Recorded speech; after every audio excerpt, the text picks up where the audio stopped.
qu'est-ce qu'on passe un bon moment ici, c'est magnifique. Votre pays, il est incroyable. J'adore. Merci beaucoup pour votre accueil, c'est magnifique. Merci. Vraiment. C'est pas la première expérience que j'ai avec le Cameroun, pour tout vous dire. J'étais déjà venue jouer à Douala il y a quelques années. Mais surtout, la première expérience que j'avais eue, c'était un mariage camerounais en France. Incroyable, les tenues magnifiques, le buffet extraordinaire, la mariée trop belle. Je mangeais des trucs. Et à un moment donné, je dis, ah, c'est marrant, il a un goût marrant, le poulet. Il me dit, non, une tantine à côté de moi, c'est pas du poulet, c'est du crocodile. Ah, d'accord. Après, j'ai réfléchi, j'ai dit, mais en France, il n'y a pas de boucherie où ils vendent du crocodile. Elle m'a dit, non, il a fait comme toi, il a voyagé, Charles de Gaulle, une valise, et voilà, il est arrivé là, dans ton assiette. Ah, d'accord. Donc ça veut dire que dans la vie, il y a des gens qui se promènent avec des sacs en croco, et d'autres avec du croco dans le sac.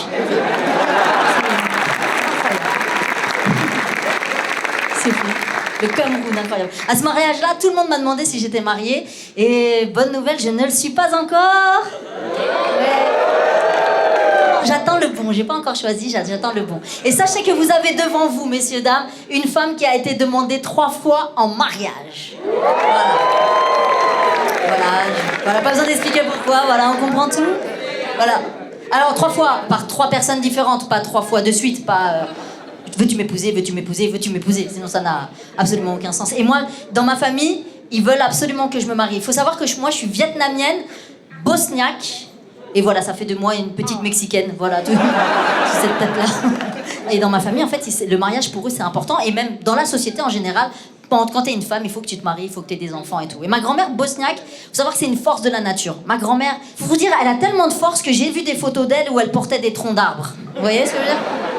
Voilà, et elle me dit, Candy, faut se marier avec quelqu'un comme toi. Je dis, comment, vietnamien? Aïe, krago vietnamien. Bosniaque, tu vois. Et moi, je lui dis, mais mamie, moi, tu sais, de mon temps, c'est plus pareil. C'est pas comme dans ton époque, à toi, tu vois. À son époque, il y avait un village, 2 mecs dans le village. Voilà, l'un était son père, donc voilà, l'autre... Le choix est vite fait, hein. Je vais prendre celui qui louche, voilà, c'est tout. Et en plus, il faut savoir que ma grand-mère, elle est issue de ce qu'on appelle un mariage forcé. Elle a forcé mon grand-père à se marier. Elle l'a attrapé, elle l'a mis devant le prêtre, elle a dit voilà, et dire oui, voilà. Et moi, je suis pas encore prête pour le mariage, j'ai pas encore trouvé l'homme qu'il fallait. Et on m'a dit aussi que c'était important d'avoir des enfants. On m'a posé la question, mais Candy, t'aimerais pas avoir des mini-toits? Et pour information, je fais 1m48, d'accord?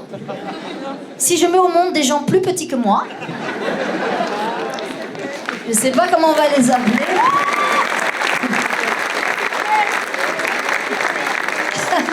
Ça va être des Playmobil, voilà.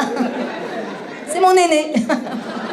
Et donc maintenant, comme il y a une pression sociale sur les femmes et tout, je sais pas comment ça se passe au Cameroun, mais en Occident, il y a des femmes qui n'ont pas trouvé de mari et qui ont recours à ce qu'on appelle des inséminations artificielles avec c'est médical, hein, du sperme de personnes qu'elles ne connaissent pas, mais qui ont été triées sur le volet.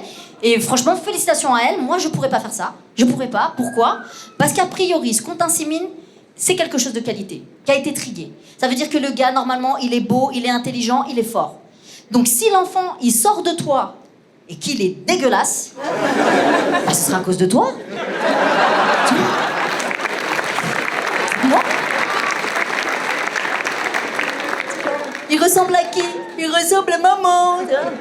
Non merci quoi. Et puis en plus c'est vrai que pour nous les femmes c'est compliqué parce qu'on a une date de péremption contrairement aux hommes. Vous avez vu en Inde là récemment, il y a un homme de 95 ans qui a été père pour la première fois. Il s'est dit ça y est, je suis prêt. Lui il met des couches et il va mettre au monde un enfant qui met des couches aussi, tu vois. C'est 95 ans. Je me suis dit bon, heureusement nous les femmes on a une date limite, quoique j'ai vu que c'était en Allemagne, une femme a mis au monde des jumelles à l'âge de 74 ans. Je me suis dit mais quand même les jumelles quand elles sont sorties de là, ça devait être une aventure. Qu'est-ce que c'était? Bonjour, mais mamie. Et puis en plus, je sais pas si vous avez déjà vu les seins des femmes de 74 ans. Ah, bah, les petites, elles vont voir ça, elles vont dire ah bah d'accord, faut que j'apprenne à mâcher direct alors. Allez, merci beaucoup.